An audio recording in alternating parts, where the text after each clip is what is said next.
எதுக்கு என்ன அடிச்சா? ஏதோ கோவத்துலண்ணே. கோவத்துல அடிச்சா? ஏன்டா குறவு மீன் மண்டையா? பொறுமை ரொம்ப முக்கியம். அது என்னது? கொக்கு. அப்ப நான் என்ன சக்குன்னு சொன்னேன்? அது கொக்குன்னு எனக்கும் தெரியும், உனக்கும் தெரியும், இந்த பாக்குறவங்களுக்கும் தெரியும். சரியா? தன்னோட வயிற்று பசிக்காண்டி அவ்வளவு பொறுமையா அந்த கொக்கு காலையில இருந்து கால் கடுக்க நிக்குதுடா. அது கடையில காசு கொடுத்தா கிடைக்க போகுது. காசு கொடுத்தா கடையில கொக்கு கறி தான் கிடைக்கும். கொக்குக்கு கருவாட்டு மண்டை கூட கிடைக்காது. அந்த மாட்டு மூளை அவ்வளவு கொஞ்சமா அறிவு இருக்கா இல்ல? ஏய் இங்க வா. வாடா இங்க.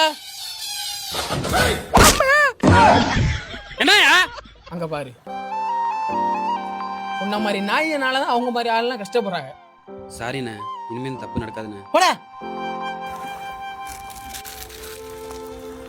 பொறுமைங்கிறது கடலின் பரிது. சரியா?